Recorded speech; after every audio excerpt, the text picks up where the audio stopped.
Season 5 season 6-এ India ডান্সে প্রথম যে মিঠুন চক্রবর্তী যেটা হলো, তারপর থেকে আমার জার্নি শুরু হওয়ার পরে 700 টাকার জন্য আমি কলেজে ফার্স্ট ইয়ার দিতে পারিনি। মেয়ে বড় হয়ে গেছে, নাচতে দেওয়া যাবে না, মেয়ে বড় হয়েছে, স্টেজে তোলা যাবে না, মেয়ে বড় হয়েছে, রাতের বেলা বাইরে বেরোনো যাবে না, প্রোগ্রাম করা যাবে না, ডুও ডান্স করা যাবে না, এমনকি প্রত্যয় যে অভিনয় করেছিল সেই প্রত্যয় হয়তো এবছর আমার প্রোগ্রামে আসতে পারে। পারে বলতে সমস্ত কিছু ঠিকঠাক। আমি এই নিউজের মাধ্যমে প্রথম বলছি যে হ্যাঁ আসছে, কিন্তু এখনো পোস্ট করিনি, কাউকে জানাইনি, কোনো কিছু করিনি। আমাদের যে রানাঘাটের যে বাচ্চা মেয়েটা অস্মিকা সবাই জানি এখন বিরল রোগে এখন আক্রান্ত। সেই সমস্ত টাকা অস্মিকার বাবা মায়ের হাতে হিসাব দিয়ে, কারণ আমার একটা হিসাব দিতে হবে, তো নাহলে বলবে এই টাকাটা রাজেশ নিয়ে প্রোগ্রামে চালিয়েছে, এ করেছে সে করেছে। দরকার নেই, আমি টোটাল টিকিটের অ্যামাউন্ট হিসাব করে আমি অন স্টেজে ওদের বাবা মার হাতে তুলে দেবো। এটা নমস্কার, দেখছেন গল্পগুজব প্রেজেন্টিং বাই এইচপিআর নিউজ। আমি সুপর্ণা, আর আজ আমাদের সাথে রয়েছে বিশিষ্ট নৃত্যশিল্পী এবং নৃত্য পরিচালক রাজেশ দাস। নমস্কার দাদা। নমস্কার। নদিয়ার রানাঘাটের গর্ব রাজেশ দা নৃত্যশিল্পীর পাশাপাশিও কিন্তু একজন চাকরিজীবীও। ডিউটি করেও নিজের প্রতিভাকে কিন্তু তিনি বাঁচিয়ে রেখেছেন। এছাড়াও নানা খ্যাতনামা মঞ্চে তিনি নিজে এবং নিজের ডান্স গ্রুপকে নিয়ে করেছেন একাধিক বিশেষ পারফরমেন্স। এবং যে ডান্স গ্রুপটা রাজেশ দা চালায় তার নাম কিন্তু ব্ল্যাক স্পাইডার, যে নামে কিন্তু একটা ইউটিউব চ্যানেলও আছে। এছাড়াও প্রতি বছর 29শে এপ্রিল বিশ্ব নৃত্য দিবস উপলক্ষে রানাঘাটের নজরুল মঞ্চে ওয়ার্ল্ড ডান্স সেলিব্রেশনের আয়োজন করে রাজেশ দা, যেখানে নদিয়া এবং পার্শ্ববর্তী প্রায় সকল জেলা থেকেই প্রায় 30 থেকে 32টি ডান্স গ্রুপ অংশগ্রহণ করে। এবার আমরা রাজেশ দার কাছ থেকে জেনে নেব কিভাবে তিনি সবটা ম্যানেজ করে। প্রথমেই ওয়েলকাম টু আওয়ার পডকাস্ট দাদা। আমরা প্রথমেই জেনে নেব যে কিভাবে এই নাচের জগতে আসা, কবে থেকে শুরু এই যাত্রা শুরু বলতে ছোটবেলা থেকে কম বেশি ইচ্ছা ছিল। তা ফ্যামিলির প্রবলেম সবারই বেসিক্যালি থাকে, সবার ফ্যামিলি সমান না। তো আস্তে আস্তে 2008 2009 তো আমি একটা ডান্স গ্রুপে ফার্স্ট অ্যাডমিশন নিই। সে টিচারের নাম হচ্ছে পুষ্পেন্দু রয়। তারপরে ওখান থেকে আস্তে আস্তে শেখা জার্নি স্টার্ট হলো। তারপর থেকে আস্তে আস্তে শিখতে শিখতে 2013 14 15 গেল। সেখান থেকে দাদার গ্রুপটা আস্তে আস্তে ভাঙতে থাকে, আর আমার শেখার ইচ্ছেটা আরো দ্বিগুণ হতে থাকে, যেহেতু সবাই তো সবসময় ধরে রাখতে পারে না। তো সেখান থেকেই যেইটুকুনি শিক্ষা নিলাম, কলকাতায় গিয়ে কিছুটা প্র্যাকটিস, ওখানে গিয়ে ভর্তি হলাম। ওখান থেকে তারপরে একা একা প্র্যাকটিস করতে করতে করতে করতে তোমার নিজের গ্রুপটা আস্তে আস্তে ক্রিয়েট করে আজকে এই জায়গায় এসে দাঁড়িয়েছি। কোন কোন জায়গায় এখনো পর্যন্ত অডিশন দিয়েছো এবং পারফরমেন্স করেছো? সালটা বেসিক্যালি বলতে না পারলেও 2018 কিংবা 19 সামথিং এরকমই হবে। সিজন 5 সিজন 6-এ ইন্ডিয়া ডান্সে প্রথম যে মিঠুন চক্রবর্তী যেটা হতো, সেখানে ফার্স্ট আমি ওখানে অডিশন দিই, সেকেন্ড ধাপে অডিশন দিই। তোমার পড়াশোনা এবং পরিবারের সম্পর্কে কিছু বলো। পড়াশোনা এইচএস পাস করার পর রানাঘাট কলেজে অ্যাডমিশন নেওয়ার পরে হয়তো কোনো একটা সময়ে 700 টাকার জন্য, হয়তো আমার এখনো মনে আছে সেই দিনটা, তখন আমি কাজবাজ করতাম ঠিকই, কিন্তু সাইড ইনকাম যেটা বলে ক্যাটারিং বলো কিংবা অন্য একটা মানে সাপ্লাই অফিসেও কাজ করেছি। দেন 2টা-2:30 অবধি কাজ করার পর ক্লাস, তারপর যেটুকুনি টাকা হয় এদিক ওদিক দিয়ে ম্যানেজ করি। তারপর থেকে আমার জার্নি শুরু হওয়ার পরে 700 টাকার জন্য আমি কলেজে ফার্স্ট ইয়ার দিতে পারিনি। তারপর থেকে নিজের কাজে ব্যস্ত হয়ে পড়ি, যে মন দিলে একদিকেই দেবো, ডান্সের প্রতি ইনভলভ হলাম টোটালটা। হয়তো বিভিন্ন জায়গায় প্রোগ্রাম করি ঠিকই, হয়তো সেখান থেকে কোনো বেনিফিট পেতাম না, কিন্তু সকালবেলা যেটুকুনি টাইম পেতাম কাজ করার পর, বিকালবেলা ক্লাস, তারপর থেকে এইভাবে। তো পড়াশোনার ক্ষেত্রে অতটা এগোতে পারিনি, কিন্তু ফার্স্ট ইয়ার অবধি আমি গেছি। পরিবারে কে কে আছে? 2013 সালে বাবা মারা যায়। তারপর থেকেই সংসার দাদা আর আমি টোটালটা হ্যান্ডেলিং করি। বাড়িতে মা, দাদা, আমি, বৌদি আর ছোট দুটো বাচ্চা। এখন নাচের নামে অনেক জায়গায় কিছু অশ্লীলতা দেখা যায়, এই বিষয়ে কি বলবো? নাচের বলতে বেশ কিছু জায়গায় না, ধরতে গেলে টোটাল জায়গাটাতেই এখন এইসব কাজ চলছে। বিষয়টা কোথায় দাঁড়াচ্ছে, যারা ওয়েস্টার্ন করে, ক্লাসিক্যাল করে, মানে ডান্সের তো বিভিন্ন ফর্ম ক্লাসিক্যালের ডিভাইডেড করে দিলে ক্লাসিকের মধ্যে অনেক ফর্ম বেরোয়। ওয়েস্টার্নের মধ্যে ডিভাইডেড করলে ওয়েস্টার্নের মধ্যে অনেক ফর্ম বেরিয়ে আসে। তো সেখানে দাঁড়িয়ে কি হয়, আমরা যে প্রফেশনালি ভাবে একটা কিছু দেখাবো অডিয়েন্সকে কিছু দেখাবো, আমরা তখন কি করি, রীতিমতন প্র্যাকটিস করি, রীতিমতন সেই বিষয়টাকে নিয়ে ভাবি গানটা কি বলতে চাইছে, সেটাকে আমরা নাচের মাধ্যমে প্রকাশ করি। হয়তো মুখে বলতে পারি না, গান রিপিটেড হচ্ছে, কিন্তু আমরা নাচের মাধ্যমে সেটাকে তুলে ধরি। সেই সমস্ত কিছুটা কনসেপ্ট থাকে থিম ওয়াইজ, যেগুলো ডান্স বলে কিংবা নর্মালি ওয়েস্টার্ন ক্লাসিক্যাল ভারতনাট্যমের যেসব পার্টগুলো হয়, এইসব নাচে যে প্রায়োরিটি এখন সেই হিসাব মতন আমাদেরকে দেয় না। এবার না দেওয়ার কারণ দুটো পয়েন্ট, মানুষ এখন ভালো জিনিসটা চোখে দেখে না। কোন জিনিসগুলোকে চোখে দেখবে, যে সমস্ত অর্গানাইজার আর যে সমস্ত মেয়েরা ছেলেরা কি করে এখন, মানে একটা গান চালিয়ে দিল, যেমন ভোজপুরি গান এরকম প্যাটার্নের, কিংবা হিন্দি গানই দিল, মেয়েরা উঠলো নিজেদের মতো নিজেরা করলো, মানে মুখে বলতে পারছি না ঠিকই নিউজে। তো যেমন অশ্লীলতা নাচ, তেমন ড্রেস আপ, তেমন তার পরিচালনা, সমস্ত জিনিসগুলোকে এরা কি করছে, নাচের জগৎটাকে আমাদের থেকে দূরে সরিয়ে নিচ্ছে। ওই জিনিসগুলোকে প্রায়োরিটি দিচ্ছে বেশি। দোষ সবার, আমি বলবো একজন আর দোষ না, সবার আগে অর্গানাইজার দোষ, তার থেকে বড় দোষ মেয়েরা, যে দুদিকে নিজের মান সম্মানের দিকে তাকায় না, নাচের প্রায়োরিটিটা কোথায় যাচ্ছে সেই দিকেও তাকায় না, স্টেজে উঠে করে বেরিয়ে আসতে পারলেই বাঁচি। সবচেয়ে বড় পয়েন্ট এটাই যে যারা অর্গানাইজার আর পার্টিকেও দোষ দেবো আমি, তারাও চায় পয়সা দিয়ে এদেরকে নিয়ে আসা। একদমই, কোথাও না কোথাও এটা সাধারণ যে দর্শকরা আছে তারাও কিন্তু সমানভাবে দায়ী, কারণ অবশ্যই দায়ী। আজকে ধরো আমি একটা স্টেজে পারফরমেন্স করতে গেলাম, আমি আমার নিজের প্রফেশনালি ভাবে যে ডান্সটা করি সেটাও দেখালাম, ওই স্টেজে ওই মঞ্চে আবার দেখা গেল ওই মেয়েটাই উঠলো, ওই মেয়েটা বলতে যারা এইসব নাচ করে, অথচ সেই মা বাবারা দেখছে, তার ছেলেও দেখছে, তার বাবাও দেখছে, সেখানেও মজা নিচ্ছে সবাই। একদমই। এই সবের মধ্যে দিয়ে কোথাও একটা যে প্রকৃত যে নাচটা, যে একটা অনুশীলন, সেইটাই কোথাও একটা হারিয়ে যাচ্ছে।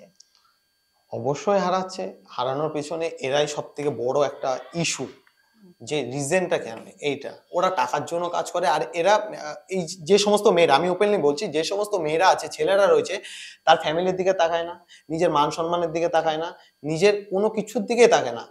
আর একটু খারাপ ভাষায় বলতে পারতাম কিন্তু বললাম না। তো আমি বলবো যে এইসব টোটালটা বন্ধ করে দিলে, আশা করি, জানি বন্ধ হবে না, তো বন্ধ করার জন্য যদি কোনো ব্যবস্থা নিতে হয়, আশা করি নেওয়াটা ভালো। প্রশাসনকে বলবো। তুমি তো চাকরি করো, কোন পোস্টে আছো তুমি? চাকরি বলতে 2024 ফেব্রুয়ারিতে কল আসে যে রেলের একটা পোস্ট খালি আছে, তো সেখান থেকেই যাই। 2023 শেষে সেপ্টেম্বর সামথিং এরকম, তখন আমার সিভি জমা দিতে বলতে জমা দিই। তারপরে ওখানকার যে রুলস গুলো রয়েছে সেগুলো ফলো করি, সমস্ত কিছু করার পর তো হট করে একদিনকার নক আসে, মানে কল করে এই ব্যাপার। তো যাওয়ার পরে 2024 ফেব্রুয়ারিতে, 23 কেস, তো 24 ফেব্রুয়ারিতে আমি জয়েন করি রেলের সিআরটি ডিপার্টমেন্টে। চাকরির পাশাপাশি সমানভাবে নাচটা চালিয়ে যাওয়া কি সহজ? ইচ্ছা থাকলে উপায় বার হয়, ইচ্ছা না থাকলে অজুহাত। তো যতদূর আমি চেষ্টা করি, যে যেমন আমার ডিউটি দেখো, শনিবার যদি আমি ডিউটি ধরে নিই, আমি মানে দিল্লি রুট, মানে এসি রাজধানীতে আছি, তো ডবল ডিউটি করি। ডবল ডিউটি বলতে 2 নাইট 3 নাইট 2 ডে, এরকম একটা ম্যাটার থাকে যে আমাদের রাত জাগতে হয়, মানে 4 দিন 6 দিন, 5.5 দিন পর আমি বাড়িতে ফিরি, 2-3টে নাইট করে এসে 3:30 থেকে রেস্ট নিই, আধ ঘন্টা রেস্ট নিই, আবার ক্লাস চালাই, 2.5 দিন ক্লাস করে আমি আবার চলে যাই। ইচ্ছা থাকলে উপায় ঠিক বেরিয়েই যায় কোনো না কোনো ভাবে। তুমি তো ডান্স গ্রুপ চালাও ব্ল্যাক স্পাইডার, বর্তমানে কতগুলো স্টুডেন্ট আছে সেখানে? বর্তমানে আপাতত 34-40 হয়ে যাচ্ছে, 40 সামথিং হয়ে যাচ্ছে, আবার মাঝে মাঝে আপ ডাউন করে। তো আমার একটা ক্লাস না, আমার দুটো ক্লাস, একটা নিজস্ব ইনস্টিটিউট, যেটা আমি নিজের বাড়িতে আমার স্বপ্নের জিনিস আমি করে নিয়েছি, মানে ছোটখাটোর মধ্যে দিয়ে। আর একটা রয়েছে হালদার টিউটোরিয়াল, যেটা হচ্ছে বিননগরে। ওখানে ইনস্টিটিউটটা যেমন শপিং মল হয়, বিভিন্ন মানে ঘরে ঘরে বিভিন্ন ড্রেস আপ যেমন থাকে, ওইখানে শপিং মলটা, মানে শপিং মল না, ওখানে ইনস্টিটিউটটা এমন, এক একটা ঘরে এক একটা কোচিং সেন্টার আছে, এক একটা ঘরে একটা ফর্ম শেখানো হয়। ফর্ম বলতে শুধু ডান্সের না, সিঙ্গিং হয়, ড্রয়িং হয়, রিসাইটেশন হয়, ডান্সিং হয়, ক্লাসিক্যাল হয়, ওয়েস্টার্ন হয়, মানে সব নিচে, হ্যাঁ একসাথে? সব একসাথে প্যাকেজ ওখানে রয়েছে। ওইটাও একটা টাইমে কল আসে, ওখানে ইন্টারভিউ দিই, ওখানেও সিলেকশন হয়, তো ওখানে কি কি ডান্স ফর্ম শেখাও তুমি? ওয়েস্টার্ন। পুরোটাই ওয়েস্টার্ন। ওকে, অ্যাড্রেসটা একটু বলে দাও আমাদের দর্শকদের জন্য। অ্যাড্রেস হচ্ছে আমাদের রানাঘাটে আনুলিয়া মহকুমার যে হসপিটালটা রয়েছে, হসপিটালের পাশে তরুণ সংঘ মাঠ, মাঠের পাশে আমার কোচিং সেন্টার। আর বিননগরে হচ্ছে সেম হসপিটালের পাশেই হালদার টিউটোরিয়াল। ওকে, ব্ল্যাক স্পাইডারকে ভবিষ্যতে কোন জায়গায় দেখতে চাও? স্বপ্ন অনেক দূর, চেষ্টা চালিয়ে যাচ্ছি কতদূর নিয়ে যেতে পারি। যদি এত কিছু বাধা বিপত্তি কাটিয়ে উঠতে পারি তাহলে হয়তো চেষ্টা করব এটা কোথাও নিয়ে যাওয়ার।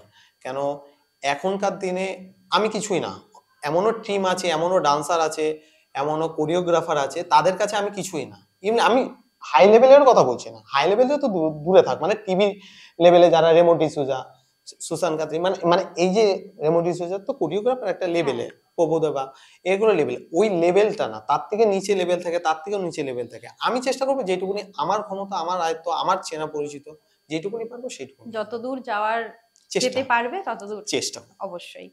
প্রতি বছর 29শে এপ্রিল তুমি যে ডান্স প্রোগ্রামটা অ্যারেঞ্জ করো, সেটা সম্পর্কে কিছু বলো। কবে থেকে এই উদ্যোগটা নিলে এবং কিভাবে শুরু হয়েছিল, আর বর্তমানে সেটাকে কিভাবে চালিয়ে যাচ্ছ? এটা শুরু করি এবছর যদি পা রাখি থার্ড টাইম হবে, হিসাব মতন ফোর্থ টাইম। ফার্স্ট রানাঘাটে প্রচুর গ্রুপ আছে, ঘরে ঘরে ধরতে গেলে গ্রুপ আছে, আমারও গ্রুপ আছে। তো রানাঘাটে সবাই কি করে, যে যারা একটা কালচারাল অনুষ্ঠান করে, অ্যানুয়াল শো যেটাকে বলে, ওর ব্যক্তিগতভাবে করবে, সবাইকে ইনভাইট করবে, কি করবে না জানি না, তাদের পারফরমেন্স শো করে।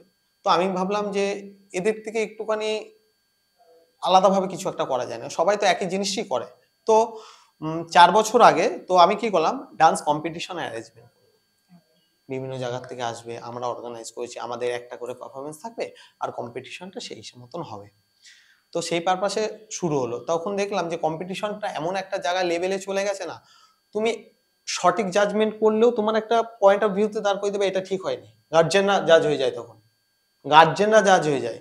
জাজ তো দূরে থাক, তখন জাজদের পাত্তা দেয় না, যাকে সম্মান করা তাকে অন্তত সম্মান দেয়। যাই হোক, ওই ম্যাটারটা 2 বছর চালানোর পর আহ বন্ধ করলাম বলতে টাইমেরও অভাব ছিল, দু একটা কথাও শুনতে তো না। তারপরে মনে হলো কোথাও একটা যে ওয়ার্ল্ড ডান্স বলে একটা ডেট আছে, যেটা হয়তো অনেকেই জানে না ওয়ার্ল্ড ডান্স ডেটা কি, একদম। ইভেন কি এটাও জানে না এটা ক তারিখ হয়, অনেক ডান্সাররা রয়েছে জানে না, আমি ওপেনলি বলছি অনেক কে জানে না। তো সেখানে দাঁড়িয়ে আমি একটু প্ল্যানিং করলাম যে 29শে এপ্রিল যদি অর্গানাইজ করি তাহলে কি হবে, আজ পর্যন্ত যেটা এখনো পর্যন্ত রানাঘাটে হয়নি, বিভিন্ন জায়গাতে হয়নি, সেই জিনিসটা আমি ক্রিয়েট করব। সেটা কি, 29শে এপ্রিল একটা প্রোগ্রাম অ্যারেঞ্জমেন্ট করব, সেখানে প্রত্যেকটা ডান্স গ্রুপ পার্টিসিপেট করবে, ইভেন তাদেরকে একটা করে সুযোগ দেওয়া হবে, আর আমি আমার তরফ থেকে অ্যারেঞ্জমেন্টের টোটাল খরচাটা আমি নেব, যাতে অন্তত সবাই মনে রাখুক, সবাই ওই দিনটাকে পালন করুক, যে এমন একটা দিন রাজেশ অ্যারেঞ্জমেন্ট করেছিল, আমাদের সবাইকে এক জায়গা করেছে ওই দিনটা, এই পারপাসে অ্যারেঞ্জমেন্টটা করা আমার। খুবই ভালো একটা উদ্যোগ। আমাদের দর্শকদের উদ্দেশ্যে কি বলতে চাও? আহ দর্শকের উদ্দেশ্যে মানে প্যাটার্নটা বলা, এটা মানে কোন কনসেপ্টে বলবো, রিজন তো অনেক কিছু আছে, অনেক কিছু সম্বন্ধে বলতে পারি। একদম, যেহেতু আমরা আজকে ডান্স নিয়েই কথা বলছি, আচ্ছা, তো ডান্স, এই সম্পর্কে কি বলবো?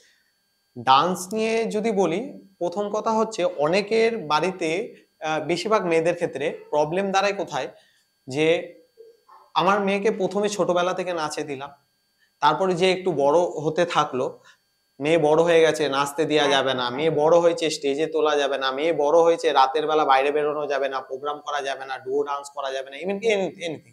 আমি মানছি এগুলো করা যাবে না, আমি বলি আমি একদিন হলেও ডান্সের লাইনে রয়েছি, তো সেই অভিজ্ঞতায় বলি, সত্যি ডান্সের লাইন যত ভালো, ওয়েস্টার্নের ক্ষেত্রে আমি ওপেন বলছি, ওয়েস্টার্নের ক্ষেত্রে কোথায় একটু হলেও খারাপ, খারাপের বিষয়টা কোথায় দাঁড়ায়, যদি সেরকম জায়গাতে তুমি পড়ো, তাহলে হয়তো ওই লাইন থেকে তুমি খারাপ হওয়া মানে খারাপ হতে থাকবে। আমার নিজের চোখে দেখা, আমি নিজে প্রচুর অফার পেয়েছি যে এইসব লাইনে যেতে, কিন্তু আমি নিজের জায়গাটাকে বজায় রেখেছি। তো মেয়েদের ক্ষেত্রেও বলবো, ফ্যামিলির ক্ষেত্রে বলবো, নাচ করুক, নাচে কোনো অসুবিধা নেই, নাহলে কেরিয়ার আছে যদি বানাতে পারো। তো আজকে কিন্তু যদি নিজের জায়গাটাকে বজায় রাখতে হবে। নিজের জায়গাটা, নিজের মান সম্মানের জায়গাটাকে যদি বজায় রাখতে পারে, অবভিয়াসলি কেরিয়ার আছে। যদি কেরিয়ার যদি নাই থাকে, তাহলে এত বড় বড় ফিল্ম ইন্ডাস্ট্রিতে তোমার মানে জাজেরা ঘুরে বেড়াতো না, একদমই একদম কিংবা তাদের একটা মানে ওয়ার্কশপ করার জন্য 2000, 2500, 3000 নিত না আমাদের কাছ থেকে। একদম। আমরা যে কারণ ওয়ার্কশপ আমরা করবো, সমানভাবে যেমন আমাদের বলিউডে যেমন ছেলেদেরকে কোরিওগ্রাফ করতে দেখেছি, তেমন অনেক মেয়েরাও আছে যারা অবশ্যই দারুণ দারুণ কোরিওগ্রাফি করে। অনেক আছে যে সুন্দর সুন্দর কোরিওগ্রাফার করে। তারা তো একটা জায়গায় পৌঁছেছে, তাদেরকে আজকে টিভিতে দেখছে, তাদেরকে গেস্ট হিসাবে ইনভাইট করছে, বিভিন্ন জায়গায় জাজমেন্ট হিসাবে নিয়ে যাচ্ছে, তাহলে তারাও তো একটা জায়গায় চলে গেছে। কেন? ওদের চিন্তাধারাটা স্টিক ছিল যে আমি এটা করব, এইভাবে এইভাবে এগোবো। তা দর্শকের উদ্দেশ্যে একটা কথাই বলবো, কোনো জিনিসকে ছোট মনে করতে নেই। চেষ্টার উপরে বড় কিছু কোনো কিছু নেই, যদি মনটা স্থির থাকে তাহলে। তাহলে এবছরও তো তাহলে ওয়ার্ল্ড ডান্স সেলিব্রেশনটা হচ্ছে। হ্যাঁ, অবশ্যই হচ্ছে। সেটা হচ্ছে আমাদের রানাঘাট নজরুল মঞ্চে। আহ 29শে এপ্রিল বিকেল 5টা থেকে স্টার্টিং হচ্ছে। চেষ্টা করছি আমাদের একটা নতুন বই বেরিয়েছিল কুলপি, প্রত্যয় যে অভিনয় করেছিল, সেই হ্যাঁ, হ্যাঁ, প্রত্যয় হয়তো এবছর আমার প্রোগ্রামে আসতে আসছে। পারে। ওয়াও। পারে বলতে সমস্ত কিছু ঠিকঠাক, আমি এই নিউজের মাধ্যমে প্রথম বলছি যে হ্যাঁ আসছে, কিন্তু এখনো পোস্ট করিনি, কাউকে জানাইনি, কোনো কিছু করিনি। একটা সারপ্রাইজ হিসেবে সবার কাছে রেখেছি। এখানে এই প্রোগ্রামে সাধারণ দর্শকদের জন্য ওপেন ওপেন প্ল্যাটফর্ম মানে আসতে পারে। এইবার বলি, গত 3 বছর ধরে আমি এটা ওপেন অল করে দিয়েছি। মানে আমি না আটানা টাকা নেই কারো কাছ থেকে, না টিকিটের কোনো একটা ম্যাটার রাখি। তো এবছর টিকিটের ম্যাটারটা রেখেছি 50 টাকা করে। রিজন রিজন আছে এর পেছনে। 50টা টাকা টিকিট কেটে রিজন আছে কেন? আমরা জানি পশ্চিমবাংলার অন্তত মানুষ, কিংবা সাধারণ মানুষ, মানলাম না পশ্চিমবাংলা বাদ দিলাম, সাধারণ মানুষ এখন যদি 50 টাকার টিকিট, যদি কেউ আসে 50 টাকা টিকিট, আর যদি বলি নাচের ক্ষেত্রে 50 টাকা টিকিট, যাবে না, বাড়িতে বসে থাকবে। তো অথচ দেখো সন্ধে হলে ওই 50 টাকার থেকে বেশি ফাস্টফুড খেয়ে উড়িয়ে দেয়, কিংবা এদিক যায় ওইদিক যায়, একদম। সমস্ত কিছু। তো রিজন এটাই 50 টাকা টিকিট রাখার কারণ, আমাদের যে রানাঘাটে যে বাচ্চা মেয়েটা অস্মিকা, অস্মিকা সবাই জানি এখন বিরল রোগে এখন আক্রান্ত। আক্রান্ত। তার 16 কোটি টাকা লাগবে। হয়তো দুদিন আগে আমি তার বাড়িতে গেছিলাম, দুদিন আগে বলতে 2-3 মাস আগে গেছিলাম একবার, ইউটিউবের ব্যাপারটাকে নিয়ে যদি আমি সেখান থেকে কিছু একটা অ্যারেঞ্জমেন্ট করতে পারি, তার থ্রুতে, আমার থ্রুতে না। আমার ইউটিউব চ্যানেল অত বড় নেই যে আমার ইনকাম রাস্তা ফেসবুক থেকেই আমি করি না, আমি সোশ্যাল মিডিয়া একটু কম থাকি।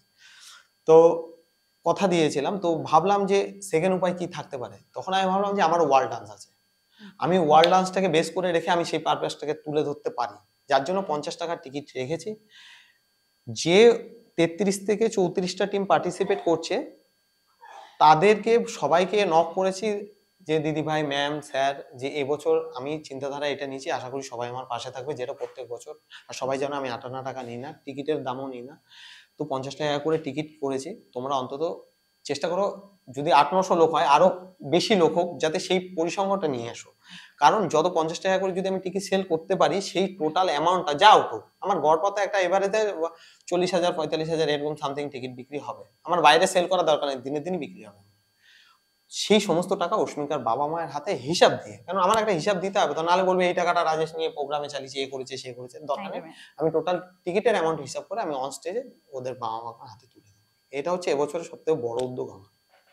তাহলে 29শে এপ্রিল ওয়ার্ল্ড ডান্স সেলিব্রেশনে সবাই আসুন, মাত্র 50 টাকার বিনিময়ে দেখুন দারুণ দারুণ সমস্ত ডান্স গ্রুপের দারুণ দারুণ ডান্স পারফরমেন্স, আর তার সাথে রানাঘাটের ছোট্ট অস্মিকার জন্য একটু সাহায্যের হাত বাড়িয়ে দিন। আমরা এপিসোডের প্রায় শেষের দিকেই চলে এসেছি, এবার কিছু র্যাপিড ফায়ার প্রশ্ন উত্তর আমরা খেলে নেব। দাদা তৈরি তো? সিনেমা দেখা হয়? কম বেশি, টাইম পাই না। প্রিয় অভিনেতা?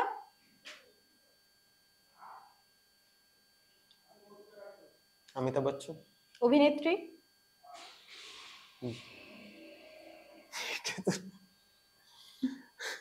অনেক আছে নাকি? হ্যাঁ, অনেকে আছে। দীপিকা পাডুকোন। প্রিয় ডান্সার বা ডান্স কোরিওগ্রাফার কে? প্রিয় ডান্সার হিসেবে যদি আমি, পীয়ূষ ভগত। কোরিওগ্রাফার? রেমো ডিসুজা। উনি দারুণ একজন ডান্সার। পার্সোনালি আমি রেমো ডিসুজার ডান্স খুব পছন্দ করি। ক্রিকেট নাকি ফুটবল? বোথ। প্রিয় খেলোয়াড়? লিওনার্দো মেসি ফুটবলের ক্ষেত্রে। আর ক্রিকেটের ক্ষেত্রে? মহেন্দ্র সিং ধোনি। পাহাড় না সমুদ্র? পাহাড়। ওকে, কখনো যদি কোনো ডান্সার বা ডান্স কোরিওগ্রাফারের সাথে কাজ করার সুযোগ পাও, কার সাথে করতে চাও? একটাই স্বপ্ন, পীযূষ ভগৎ। ওকে, পছন্দের ডান্স ফর্ম কোনটি? Western. Last but not the least, তুমি কাকে তোমার জীবনের আইডিয়াল বা আদর্শ মনে করো? মা। ওকে, অনেক ধন্যবাদ রাজেশ দাকে আমাদেরকে এতটা সময় দেওয়ার জন্য। আমরা আশা করি রাজেশ দা এবং তার গ্রুপ অনেকটা এগিয়ে যাক এবং মানুষের কাছে আরো আরো অনেক ভালোবাসা পেতে থাকুক। তো আজ আমাদের সাথে ছিল বিশিষ্ট নৃত্যশিল্পী রাজেশ দাস। আজকের এপিসোডটা আমরা এখানেই শেষ করছি। আমরা আবারও ফিরবো নতুন কোনো এপিসোড নিয়ে। দেখছিলেন গল্প গুজব, প্রেজেন্টিং বাই এইচপিআর নিউজ। নমস্কার।